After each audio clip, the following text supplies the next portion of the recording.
How time flies. It's been 8 months since the Sky Hybrid War was officially launched, and the Great Hybrid Tournament has come to an unfortunate end. So, naturally, us here at Basin have been busy and bored. We have been working on several new prototypes, including a new underwater and mammal hybrids. As the head scientist and manager at Big, it's my job to oversee all the new specimens. So, at least when I'm recording this, 2 days ago, Bachu announces that he will be hosting the Great Hybrid Battle Royale. This competition has some unique rules that particularly attracted me and one of my coworkers at Big. The main rule is that your hybrid can't exceed 100 grams. So this is ultimately what led me to have the idea to make a lizard, but not just any lizard, a chameleon. And welcome back to another hybrid video. Today I'll be creating and sharing with you Big's smallest ever hybrid. In this video we'll be talking about my hybrid's base genome, its defenses and offenses, and at the end a special X factor that will really give this hybrid an advantage. So, when I was making concepts for this hybrid, my original thought was to make a bird, but in the end, I decided to make a chameleon. Most people, especially with a small size limit, would think to make an insect, and that's exactly why I chose this. Chameleons specialize in hunting insects, and by the end of this video, hunting birds and mammals will not be a problem. So, I'll be making the world's most deadly chameleon and it won't be exceeding the size of its base genome, and will be slightly lighter. Speaking of the base genome, let's get right into it. The animal that will be serving as the base genome of this hybrid will be the Jackson's chameleon. Out of the many species of chameleon, we chose this one because of its robust body structure, head shape, that will be a base for future jaw upgrades, raised spine, and one of its most unique features, its set of 3 horns and a small frill. While the original chameleon had 3 horns, we will only be using the single nasal horn, simply because it looks better. This can be a dangerous weapon for both stabbing and mauling attacks. Like most chameleons, this project has a ton that can be shot like a slingshot, but is slightly smaller so it cuts weight to stay at the limit. While this is a base with a lot of benefits, no base is without drawbacks. Chameleons have a few drawbacks themselves, most notably their speed. So let's fix that with a little crocodile from Hera, the Arapaimasuchus. They had relatively long, slender, and upright legs for rapid terrestrial movement, unlike modern sprawling crocodile. These Cretaceous predators lived around 100 million years ago, using their erect, mammal-like limb posture to gallop on land while maintaining an amphibious lifestyle. This is perfect for our current hybrid, meaning that we'll be able to run around 20 to 30 miles per hour in a direct sprint, and can catch and chase down just about any opponent. To stay on topic, let's update the climbing abilities.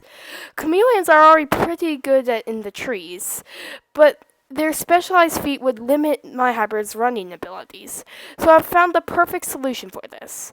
Like most geckos, the western shield spiny-tailed gecko use millions of microscopic hairs called setae that branch into smaller spalletae, enabling them to stick to surfaces at an atomic level. These structures create a weak intermolecular attractions known as van Waals forces. The cumulative strength of these interactions, rather than sticky liquids or suction, allows geckos to climb smooth surfaces like glass. Other than giving my hybrid great climbing abilities, it has also filled in the gap of night vision with the chameleon, meaning that she can see extremely well during the day and the night. Combining this with the 4-toed foot surface of the Arapaimasuchus means that not only can this hybrid run, but climb better than a chameleon could have ever dreamed of, and even scale vertical glass walls. But that's not the only thing the gecko gives this hybrid. It also provides a bright blue mouth that can be used as an intimidation display and spikes running down the tail. Speaking of the tail, how about we talk about the first of the three prehistoric contributors? Chameleons already have pretty powerful tails, but with the next contributor, we can turn it into a deadly weapon. But what could this contributor be, you might ask? Well, it's none other than the Drepanosaurus. The Drepanosaurus was a genus of small, extinct, tree-dwelling reptiles from the Triassic period, known for its bizarre chameleon-like features, including a prehensile tail with a single massive sickle-shaped claw on each hand, but also a single knife-like claw on the tail as well. This means that not only will my hybrid have extremely powerful arms and claws, but it's also an upgraded tail that can act like a slashing and gripping weapon. Other than it also has small muscular hump that will provide more muscle attachment for both the jaws and the arms. The tail isn't the main weapon though, that honor belongs to the jaws. With the addition of the Colobops, which was initially thought to be a unique archosaur, but later analysis classified it as a juvenile rhizocephalian, a relative of the Tuatara. This hybrid has one of the most powerful bite force to body size of any hybrid thanks to it. It is known for its tiny skull, but exceptionally powerful bite due to large jaw muscles, suggesting it played on tough, armored animals. With no official estimates have been published, we could be talking anywhere from 600 to 800 newtons of force. And at this size, it will be able to crush through exoskeletons, shells, armor, and thick skin alike. Being a Tuatara relative, it also possibly had two distinct rows of teeth on the top jaw, which would make her bite just that much more deadly. But the strength of her jaws aren't the only thing that makes them deadly. They are also armed with a venomous bite. This venom comes from none other than the Mexican beaded lizard, a large lizard similar to the Gila monster. The Mexican beaded lizard provides a mildly toxic, primarily defensive venom in the lower jaw glands, causing extreme pain, swelling, and potential dizziness in humans. Though rarely fatal to large animals, the lizard injects venom by chewing with its grooved teeth, and will still be very effective against smaller opponents, such as rodents. There's 5 last animals I'd like to add to my chameleon, and then the X factor before we talk about her strategies and which biome I'll be entering to. The first is the Velociraptor. We're on Velociraptor. Oh yes, that Velociraptor. The Velociraptor mongolus. One of the most notorious dinosaurs, the Velociraptor mongolus, was a genus of small, feathered, carnivorous dinosaurs from the late Cretaceous period, known for its sickle-shaped claws on each foot used as a weapon. Real velociraptors were turkey-sized, not large reptilian creatures seen in Jurassic Park, which are based on the larger Deinonychus. It will be providing one of its most famous features, its sickle claw, but also serrated teeth and extremely powerful hind legs, meaning that she can jump over 15 feet from an elevated space, and even withstand a fall from such heights. But perhaps the most important thing that the Velociraptor adds is its hollow bones. This will allow my hybrid to get larger while still maintaining the light weight necessary for this tournament. The first mammalian contributor is possibly one of the most famous and well-known contributors in hybrid history, the northern short-tailed shrew. We will not be adding its venom to her cocktail of poisons, but its most notable feature, its iron teeth, that will be incorporated into her claws, tail blade, and horns as well. The next 2 mammals are both for venom immunity, so I'll just discuss them all at once. These 2 mammals are the Indian mongoose and the grasshopper mouse.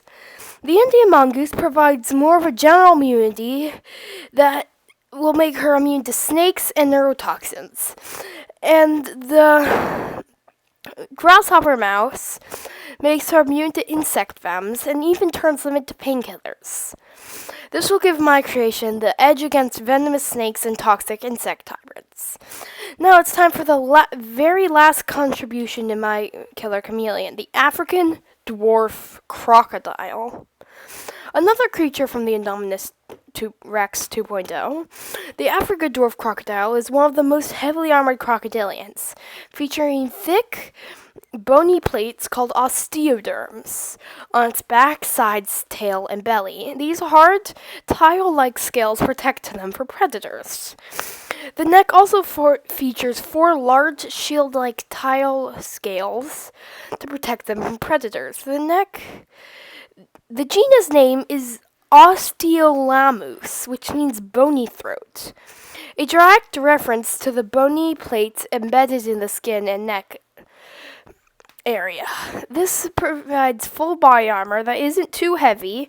It means that she can stay under the weight limit and be fully protected from most forms of damage, as well as more toxin resistance to help my chameleon. And now it's time for the X Factor.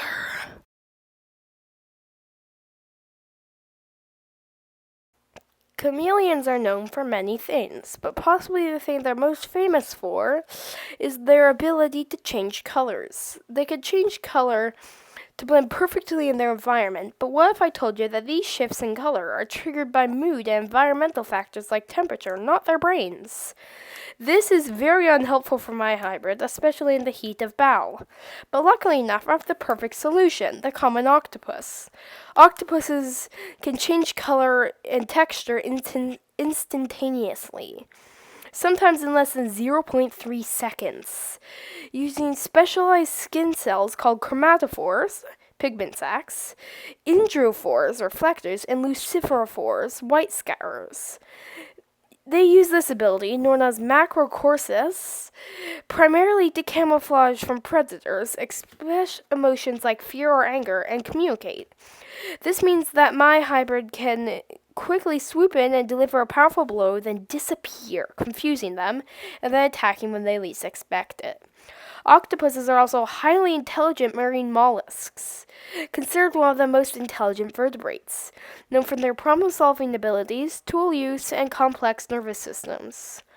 They exhibit remarkable cognitive abilities, including short-term and long-term memory, observational learning, and even play behavior.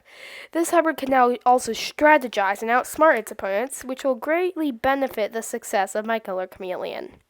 The cuttlefish, a close relative of the common octopus, can stun prey by creating a mesmerizing light show, rapidly flashing colors and patterns across their skin to distract prey, and even hypnotize prey before striking. This is a rather unusual thing that my hybrid can do, but it is still very important for the success of my team. Before we finish this video, I'll first explain her personality and behavior. One of the unique things about this competition is that it's located in what Baku calls the Pentadome, or PCS. This is a large facility where the Great Hybrid Battle Royale will be taking place. There's 5 biodomes, each with their own biome. These biomes are Sector A, Tropical, Sector B, Mediterranean Plain, Sector C, Desert, and Sector D, Coastal. There's also Sector X, which isn't assigned a specific biome and is where the finalists will be fighting for the winner. I'll be placing my chameleon in Sector A, Tropical. This favors my hybrid the best, with plenty of trees and branches to climb on and thick plants to hide in. The behavior of this hybrid is quite unique. If there's an insect that can fit in her mouth, she will hunt it down and eliminate it immediately upon release into the biodome. But if something poses a threat, she doesn't just immediately attack it. She stalks it and learns about it, waiting for the right moment to strike. She's highly intelligent thanks to the common octopus, and has the ability to flawlessly melt into her surroundings, and has the ferocity and taste for blood of the shrew. She's an expert hunter that learns, adapts, and eliminates with deadly precision.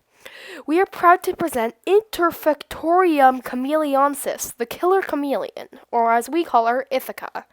This is a small hybrid and has a length of 1.6 feet and a height about 8 inches. Ithaca is truly my smallest hybrid.